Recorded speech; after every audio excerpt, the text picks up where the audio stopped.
Yanks of the Roundtable, round 7 on the agenda for today. We're previewing 5 of the biggest matchups upcoming for round 7 of the Premier League. And then we're doing quickfire predictions at the very end of this. If you are brand new to the channel, do me a quick favor, like the video down below, subscribe to the channel for weekly Premier League discussions, debate, and banter all the way through. I am joined, as usual, by Barca Boy 103, Maxi Gaming. Look, we got a lot to talk about. It was a crazy weekend in the Premier League. And as we sit here recording, also a crazy fucking week for Champions League, if I'm being honest. Like, football has been on another level with how many games there are, how many different talking points. It's a lot to keep up with in general, but we will do our best. Look, lads, normally we would jump right into predictions, but never before checking in on the standings to see how we're doing with our big 5 picks every single week. So here we go. This is what we're looking like as of right now. It's evening out.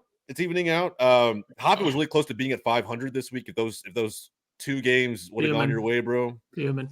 The city draw prediction was on top. Yeah, actually, that was. I really wanted to have some faith in Newcastle, but it is. Oh, you said Newcastle? No, I picked City. That's right. I picked City. Yeah, I picked City for that too. They fucking let me down. All of that shit.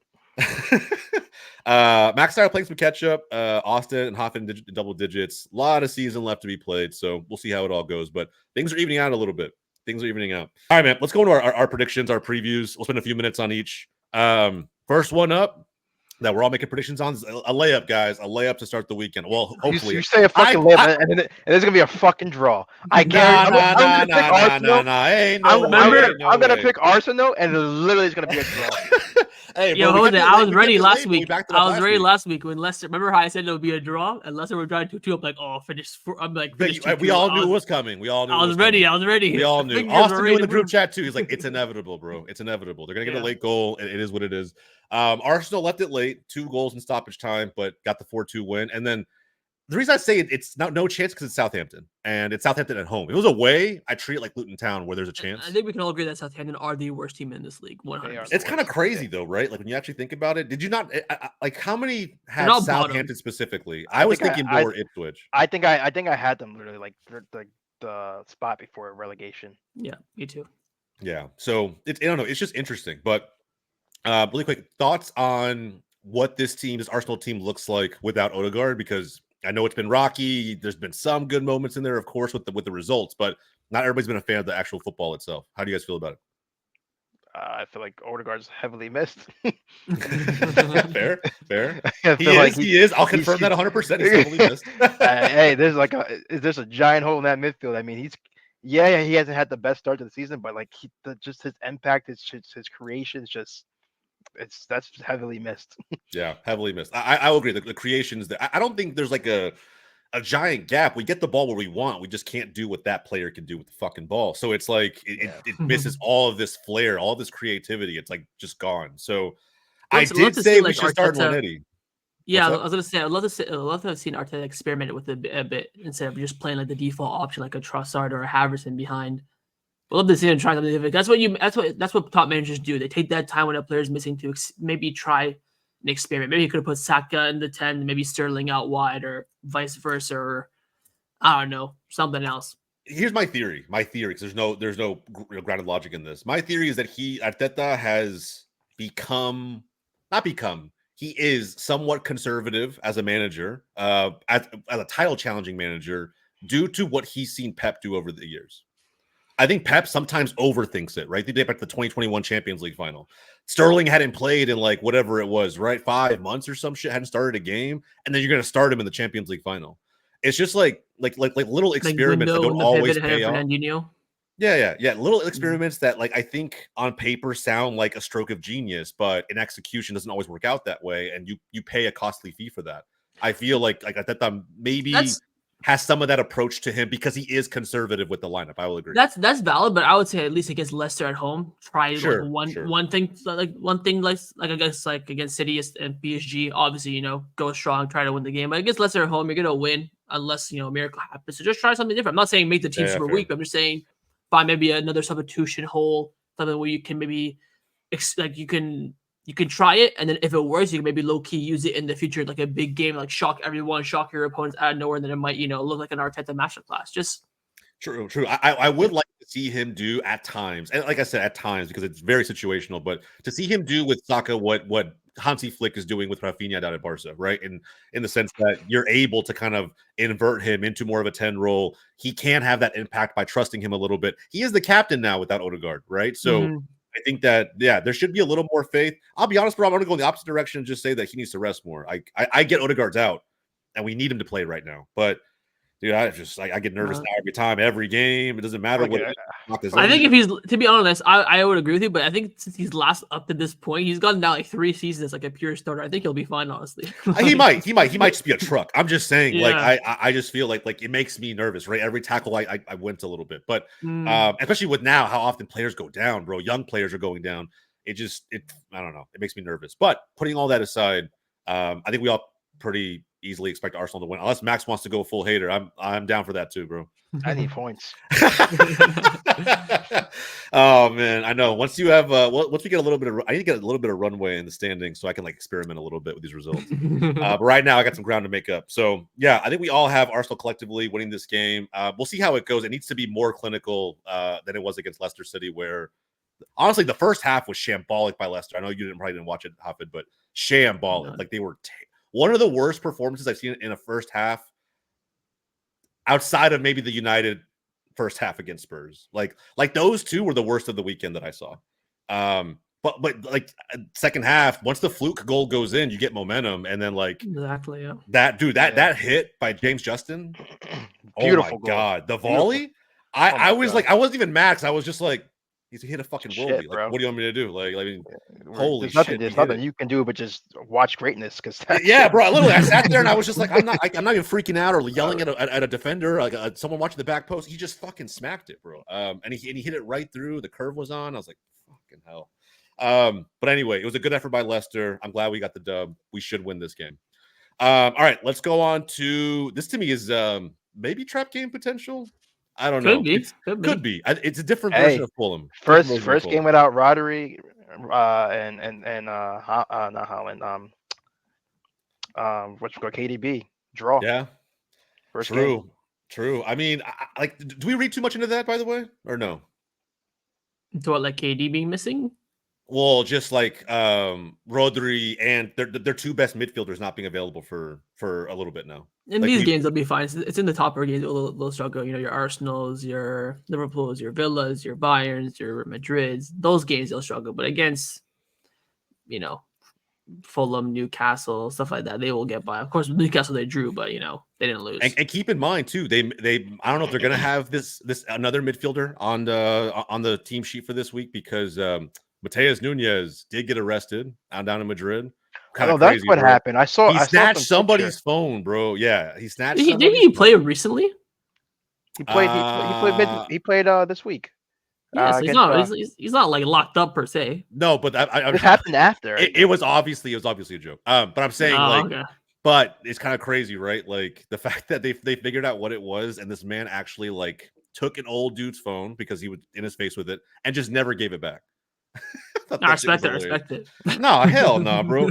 Honestly, if you're Pep, are those not grounds for like you don't even play that much? Like you're kind of putting the team at risk. I don't know about this. For me, it's like unless you do something crazy, I wouldn't like if that was Pep and I heard that, I'd be like, just stay low key, get back in the team. Like that's not something that I would drop him for. Yeah. Remember with Maguire in Greece a few years ago? Like that's something like I wouldn't drop a player for personally. Like if I see like other like. Don't want to mention. I guess, that's true. That's true. Yeah. It's understandable. I just feel like Maguire was also a starter. I think it's a little bit different. And captain. Yeah. That's a way different scenario than Nunez, who has zero stock with Pep. I mean, just like the most droppable player on that fucking roster. He scored a banger the other day, didn't he? In the cup? I think in the cup or something. He scored against Watford. I don't know. Honestly, I don't watch City in the cup. But look, with this game, Raul Jimenez coming in with a little bit of form. Emil Smith-Rowe getting more minutes, getting back up to speed, getting true game speed at a great time to play against Manchester City. It is at the Etihad. That's the only spot that there's a shot. I'm so fucking pissed because last week I said if Fulham win, it's going to be Jimenez because he's in form, and that's exactly what happened. And I went draw. You guys also talked about Adamo's assists, bro. He's got 2 already. It's kind of crazy. I know who's hitting on Adamo. Was it me? Oscar? It was me, bro. Yeah. It was me. I'm not hating on Dama, but he's not crazy good, bro. We saw him at Barca. I know. Yeah, he's got 2 months of good form in him, and then kind of just disappears after that. I'll tell you what, Dama at the Etihad though, not as scary. He's done them a few times there at his time with Wolves. That's what I'm saying, bro. Like it just feels like an upset, maybe. He'll be going up against Gvardiol. Yeah. No, it's can he cook Gvardiol? What do you think? Can he cook Gvardiol? Oh, he can cook anyone he wants. He can cook anybody he wants. He's whether not fastest player in the world, probably.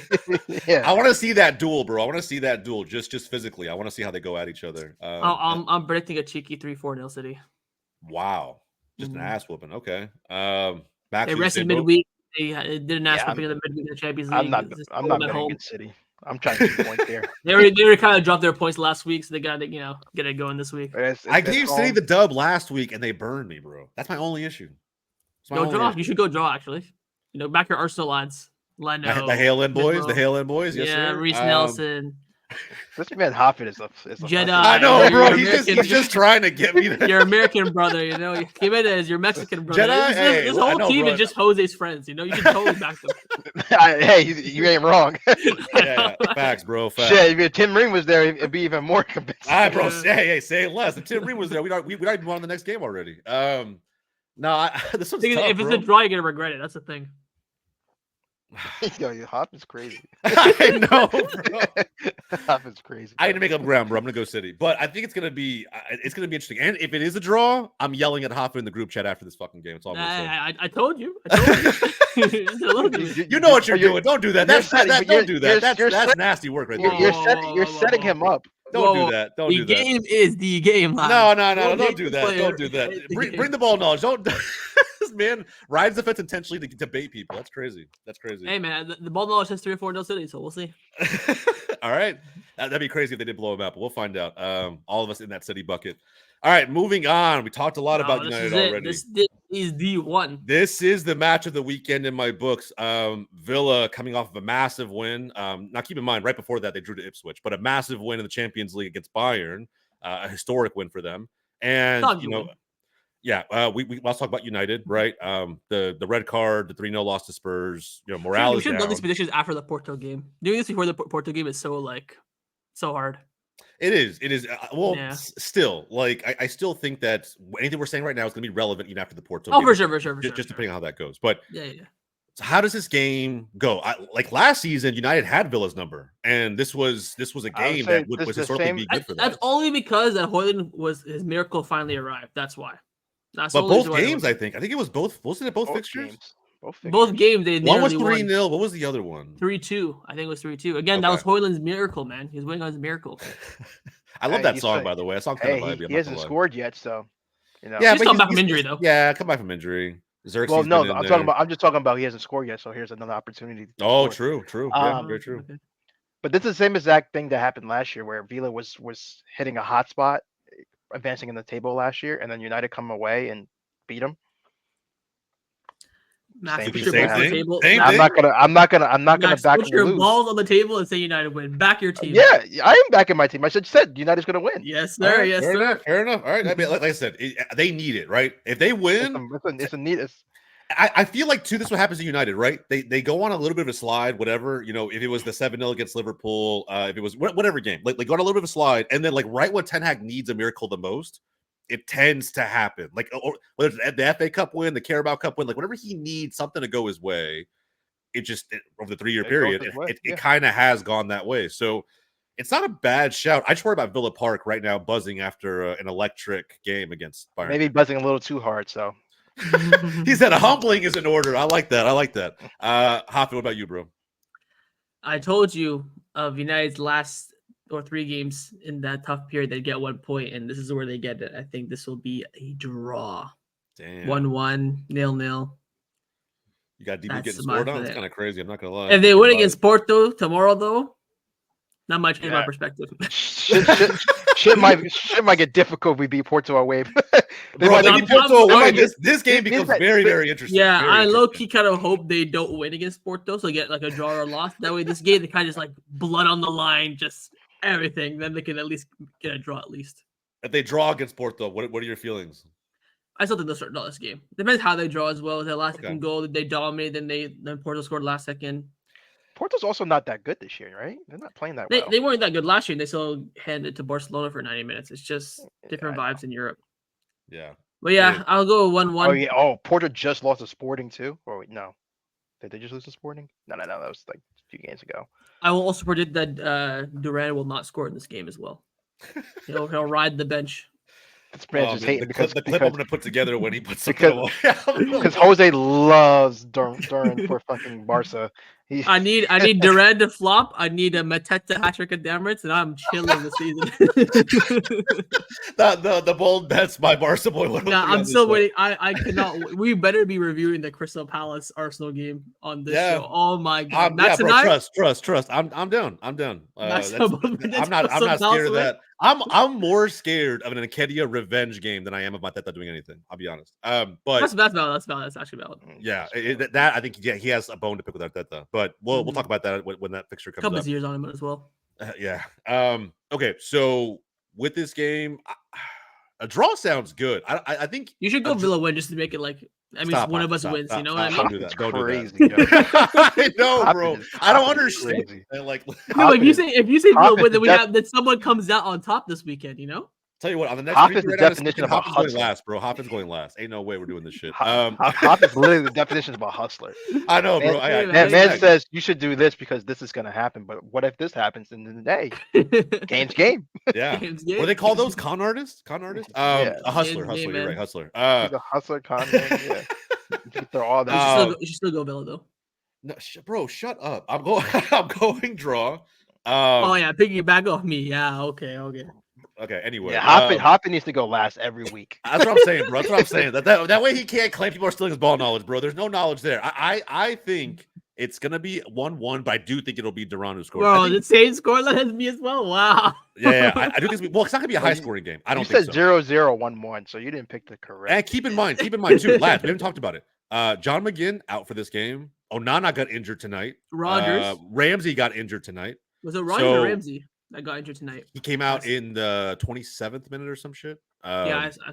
I'm telling you, bro. Depending on how those knocks end up panning out, like United may get Villa's B team in the midfield to work with, and I think it's going to open some things up, or at a minimum, just put a little bit of less pressure in the transition. So Morgan Rogers will still be there. He'll be a fucking force to be reckoned with. I think it's going to be tough for United to kind of close him down. Ugarte needs to have. I never knew that Rogers was a City Academy graduate. That's kind of nuts. Yeah, the City Academy is low key making some sort of remontada here, man. Well, look how long have they been investing into it, bro? True. You're not wrong there, but like, yeah. Now they're producing some ballers, but I'm saying like he's going to be tough, but he may not have the strongest supporting cast around him. So I think it's going to be a low-scoring game. I think both teams will score. 1-1, my natural point there. So definitely see a low-scoring game. I don't think more than 3 goals will be scored in this game, like a 2-1, maybe win for Villa or United. Bro, can you imagine the scenes, too, on the timeline, everywhere, every stream, if somehow, like, United steal a winner, like, in stoppage time 2-1, everyone's going to freak the fuck out. Like, it's No. If United beat Porto, then win this game, that's when they'll all be like, Ten Hag in, we're back, lads. Oh, international break, perfect timing.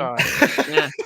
If United lose to Porto and then lose this game, the popcorn will be out so fast. I'm gonna have like 20 YouTube tabs open, and I'm just gonna sit there and enjoy my time. It'll gonna be peak.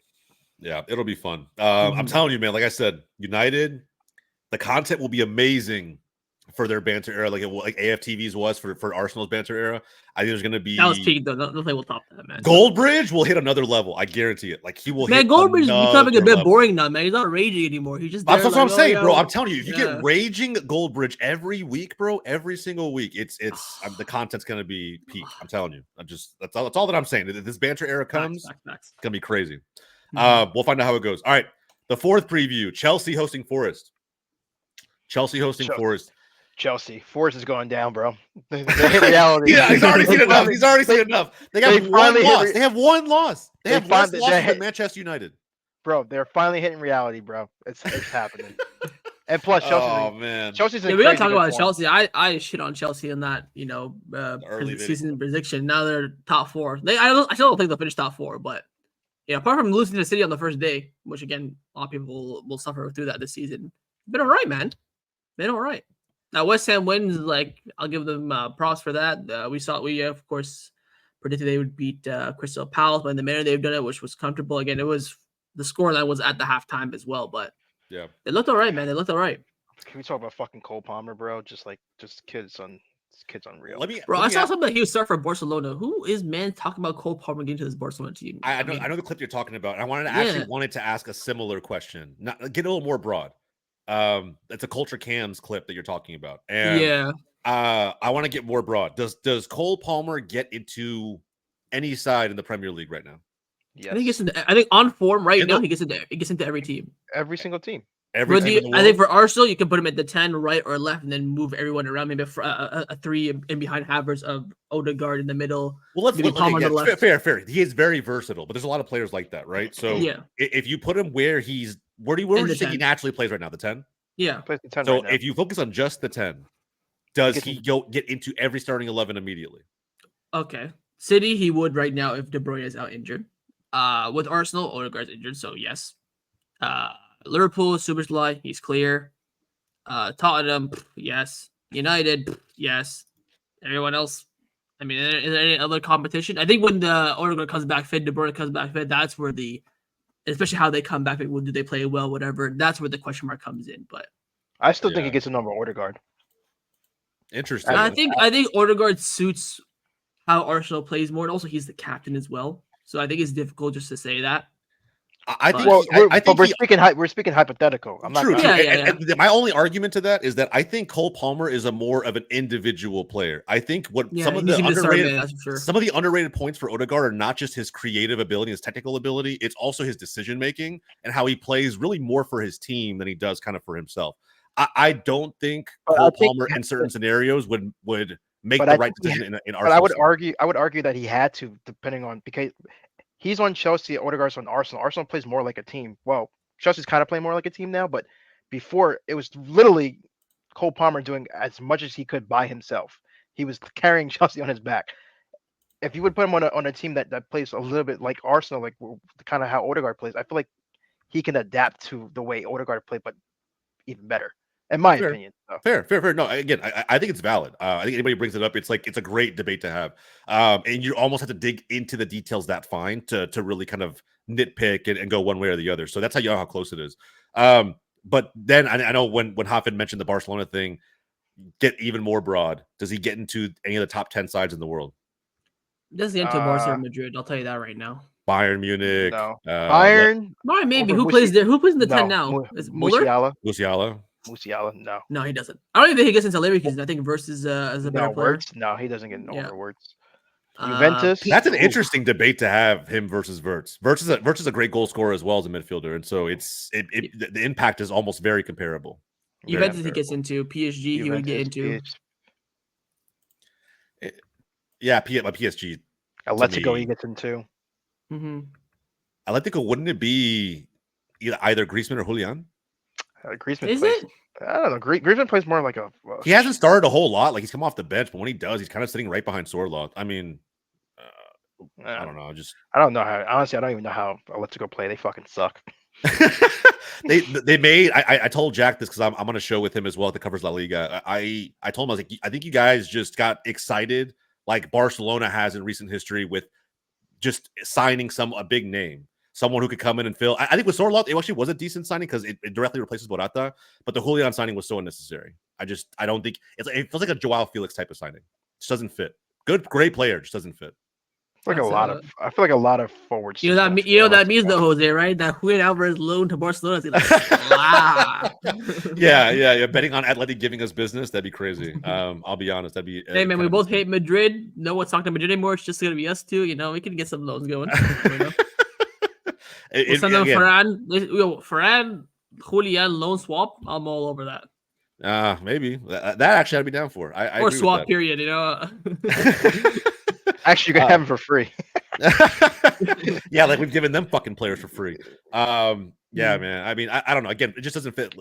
But going back to Palmer, I think you can have that conversation with him in a lot of different scenarios, which means to me that he probably needs a little more longevity. But he's going to be in the world-class conversation very, very soon. The only difference for me is like it's got to happen for like at least I mean, he's got to get Chelsea into the January window being in that top four. Would you not consider him world-class now? Yeah, based on like the years he's had on paper. A lot of people, I don't know, a lot of fans equate world class to also having like won something. It's the same reason like Saka's any of Arsenal's players aren't world class, Saliba or anybody else. People have that discussion, and so I'll entertain it. Fine. I mean, if that's what world class needs to be. Then... I mean, he has 10 goal contributions in what 4 games. Yeah, no, I mean he's lighting it up. But then the other side of that debate is like the Premier League's a Farmers League. It is a bit, yeah. You know what I mean? So like it's just one of those things where you only will only ever really know is if you do this in the Champions League. I think if you get to the UCL after this season, next season we see Cole Palmer in the Champions League, bro. There's no dispute. That's fair. No dispute. That's fair. We have no determination of how he plays outside of the Premier League. So yeah, and so and he's not going to even play in the Europa League until maybe the group stage or the knockouts. Stage, the knockouts. So yeah, I don't know, man. It's just an interesting competition to have, but I'm all down to have it, and I think he's absolutely like carrying Chelsea at the moment. They look good. They should win this game. I just think it's one to highlight because Forest are just showing their up and down nature, and we may get Morgan Gibbs White will be back. I think. Will he be back? Is it a soft red or a hard red? It's a soft red. So yeah, second yellow. He'll be back. He'll be back. So yeah, he should be back for this game. Yeah. Yeah. Hudson-Odoi returned to the bridge for the first time since being sold. That might be a little bit of a a little bit of revenge game coming in. Yeah. So guys, like, come on, man. Let's just be real. It's Forest is they just hit all their luck already, man. They've already won. Bro. We're match week 7 of the season. You guys acting like they've won all their games. They literally drew. They've only lost one though. They only lost one. Yeah, they have some tacky draws, man. Like. This is at Stamford Bridge. They drew to freaking Fulham. Twats. Yeah. I mean, but Fulham, like I said, I said they were going to draw that game, and I said they're either going to draw that game, or Jimenez is going to score and Fulham's going to win, and that's what happened. Yeah. Again, they're not like. I don't know. To me, it's just I think the jury's still out. I'm so 50-50 on Forest. I couldn't even tell you. It just depends on what version of them actually shows up. When do you guys play Forest? By the way, Max. When do you guys play Forest? Not for a while, I think. That'll be a game that I'll be interested to see because I don't think Forest gets like enough credit. I think everybody's trying to save the prediction they made for Forest going down and save a little bit of face there, but like I don't know. United play Forest after they play Arsenal. You never know. Oh, so we beat Arsenal, beat Forest.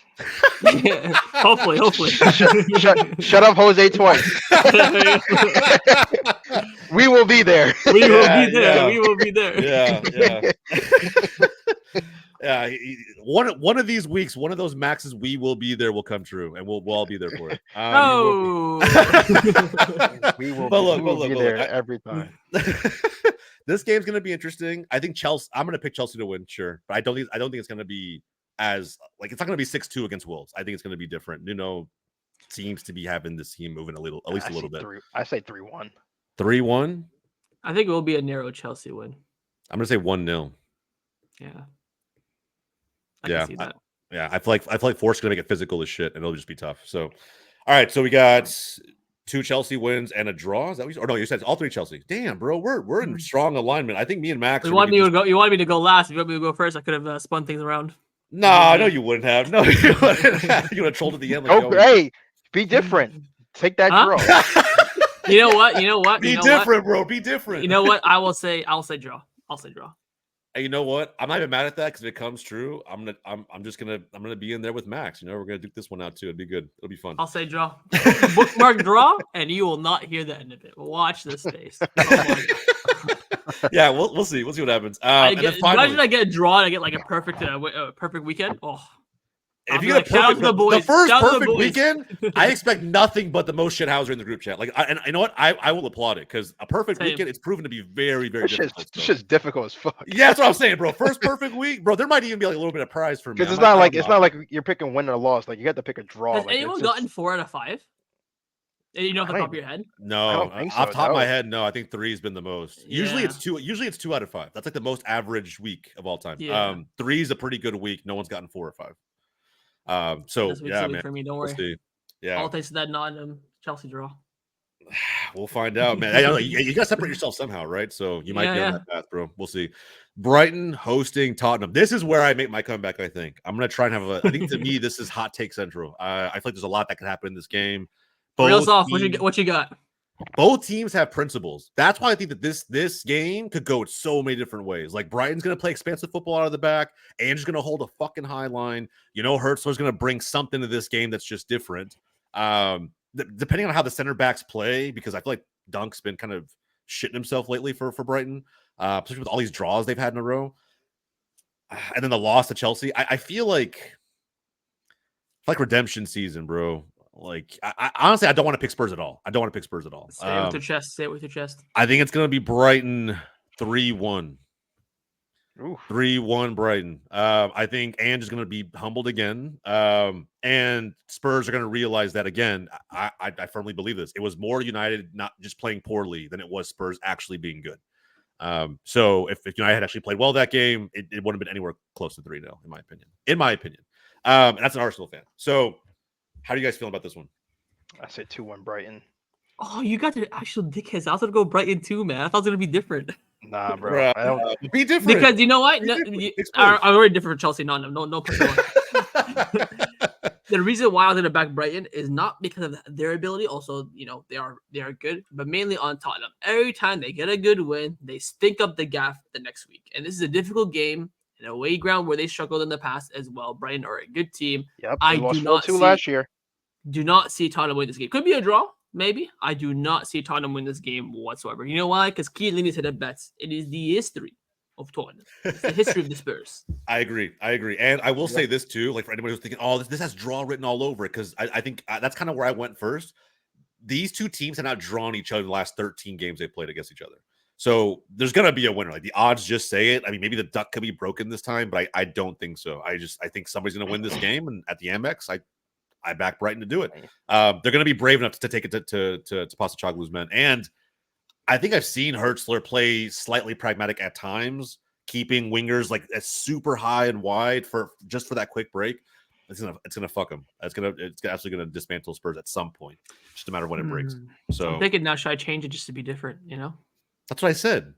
Because if I change to be different, I go 5 out of 5. I'll take you guys for 2 games out of 3. Yeah. So what you think? You think draw on this one? The streak is broken. Yeah. And also, there's no Udogie. Yeah, no Udogie in this one. That's true. You know what? Let's go with the Tottenham win. Let's just be different. Yeah, you gotta risk it for the biscuit, right? That's true. This is we're not putting money on this. We're going purely on vibes. I get it right. I look like a fucking genius. You know what I mean? Hey, I will say this: a perfect week. By the way, a perfect week should get some cash prize for me as the primary host. I'll figure that part of it out. We'll figure it out. But if I win it, just nah, bro. There'll be something cool. It's super difficult. I like the idea of us going for that. So there'll be something cool on the channel. Stay tuned. But go ahead. Yeah, I'll go Tottenham. Why not? Let's see if they can put their money where their mouth is. They clap United 3-0 at Old Trafford. Let's see if they can do the same in another difficult game. This will, of course, put the tone to the test of how good they are and how well they can compete this season. They're not in Europe, right? If I'm not mistaken, or they're like Europa League or something. Yeah, they're Europa League. They play tomorrow. Europa League, right? So I don't think there's Europa League this week, so they have the whole week off. There is. It's tomorrow. It's tomorrow. Oh, they play tomorrow? Yeah. Ugh. At home, or is it? And I will say, I hate this shit, bro. There's too many games in a day. Like today, like I didn't get to really watch games today, but like yesterday, I was like, bro, like I want to watch like every single one of these games, but like it's too much. There's so many games yesterday, today. There's a crazy whole slate tomorrow. And tomorrow's like every Europa League game. It's the just weekend's gonna be. It's just like 20 games I thought they were doing Champions League one week, then Europa and Conference League the next week. Why are they all this week all of a sudden? I don't know, bro. That's just too much. Because it's a full schedule, bro. They got more games this season than ever before. They got to fit them somewhere. This Tottenham pick for me ain't looking good, bruv. Be different. I think are they even home? I think they're away. Tottenham are away to Ferencváros. I remember when Barcelona used to play them back in the day. Oh yeah. I do remember that. I remember thinking, who though? I'm praying for a B team rotation. If like 6 of their starters play a game, I will be worried about this pick. They're not gonna lie, brother. Yeah, I mean, Son's not gonna play. He's hurt. He's still hurt. Out. Yeah, but he'll be back for the weekend, I think. So yeah, I expect Alderbird's hurt. Yeah, so I don't know. Yeah, they should rotate a little bit. Yeah. So look, we got 2 Brightons, we got a Spurs. I like where this went. Half it be a bit different on 2 picks. Bro, Chelsea not draw. That's the one I'm really looking forward to. That's the one where I'm like, that's the hitter. That's cash money. Max, we either win or lose this week, bro. That's what it is. I mean, we literally Sorry, had the bro. same picks all the way around. So, like, we Sorry, either win together or lose together. Boring. We'll get Austin's picks too. Don't worry. We'll get Austin's picks. They will be in there. They'll be on the standings for the next episode. But guys, those are our previews for this week. We got quickfire predictions. We got 5 more matches really fast. Let's get to them. Crystal Palace hosting Liverpool. Sorry, a little Chris Bull here. I'm smelling a draw. I'm smelling a draw as well. Just like I said with United. By the way, I think I've been like 78% right on these shits, bro. Nah, bro. The most made up fucking percentage, bro. He's just Max, 78%. Go watch all the episodes back and do the math and put your money in your mouth. Bro, I'm telling you, I think I literally been like at least 78% right. Check it. Yeah, we have 10 minutes out of your day. Imagine, bro. He was like anywhere between 70 and 80. We're never gonna hear the fucking end of it. And he'll criticize me at the same time for not picking the right matches. I'm gonna go Jose with, posts in the group chat if you want to make any changes. I mean, he's a good host. Absolutely insane. I think my percentage for these games are. Check it, man. Check it. Come back next week and bring the I actually think it's gonna be Liverpool. Arne Slot's got things going right now. They got to move in a little bit. I think they're still in a good run of form. So give me I don't think Palace is going to break it. I don't think Palace is going to win, but this is going to be a tough ass game. We'll see. Palace let me down this season, bro. I really have. They have been kind of. You know why? I don't think I have to say why, but you know. yeah. We all know the Chadi Riyadh stand. Yeah. So if you know who Chadi Riyadh is, let us know in the chat. Let us know in the comments down below. Brentford versus Wolves. Wolves are actually bottom, by the way, which is kind of nuts. Wolves finally win a game. This was the Finally win a game. This was the game that I marked in the calendar. Like, this is the only game that they he did. I remember that. He has been saying that. The only thing that changed that is if Mbumo gets another like first-minute goal, bro. The third one, I think that's gonna end now. I think everyone's kind of catching on to like the stat and the hype now. Usually it's just kind of crazy though, right? Same with Vardy. When Vardy was going for the consecutive games scored, once he got to United, everyone knew he's gonna flop the next game, and he did. So. I don't know. I'm just saying it's kind of crazy, bro. Brian Mbumo, man. Brentford at home. I'm backing a draw in this game as well. I think Wolves, this is kind of like their level. I think they can definitely take it to Brentford. I don't think it'll be easy for Brentford's side. They've been alright this season, especially against kind of the lower opposition sides. But I'll back a draw here. I'll back Brentford. Thomas Frank has the lads moving this year so far. Anyway, I want Gary Neal to win this game. I think he should have at least won one by now. I feel bad to be honest, but. He's got to win one, bro. I actually back Gary Neal heavily, so we'll see. Leicester City, Bournemouth. Yo, what's the hell going on with Julian? I'm seeing this man partying in pubs in Bournemouth. This man is going for Barcelona. He said that if what is it? They won the last game, he would, he'd go in there with the fans at the pub. He didn't even play the last game as well. Tell you, how's he flick IQ? You knew what's up. He knew he said, I'll be there no matter what. All right, we'll be there. King Power Stadium. Give me a Leicester win. Go on. Yeah, I'm thinking. Love my boy Iraola, but he can handle the tougher games. Another James Justin masterclass. Like Leicester City's got this. Yes, sir. Give me that Everton game. That's the one I'm really looking forward to. That one's so difficult. I'm not even gonna lie, it's so difficult. I told you as well. Yo, I think McNeil should be in a top 10 team, man. I tell you, man, this guy's a baller. I've been saying it on the show since the McNeil hype is crazy. He is doing very well. West Ham versus Ipswich. If West Ham don't win this game, I'd sack him. He's getting sacked. Lopetegui has to be sacked at that point. Like you've already lost so much faith. You had a crazy good summer, and you're shitting all over it. Like you absolutely have to win this game. Yeah, West Ham through and through. And then finally, a low key banger game for this weekend. Everton hosting Newcastle. The Dutch gang. Give me a 2-1 Everton. I think Newcastle shit in the bed. McNeil goal. I don't think that happens. And Iliman Ndiaye. Those are the 2 goal scorers. Everton will go up 1-0, hold that lead to the 70th minute, and then concede 3 goals. Yeah. 3 goals. Didn't that happen last year? I think they were up 1-0, then they lost 5-1, if I'm not mistaken. Probably. It sounds like Everton. It sounds like Everton. Newcastle. I'm back in Newcastle. Same. Nothing against Sean Dyche, bro. It's just that this team capitulates way too often. My boy no fucking way. No fucking way. 2-1. He's gonna ride or die with Sean Dyche.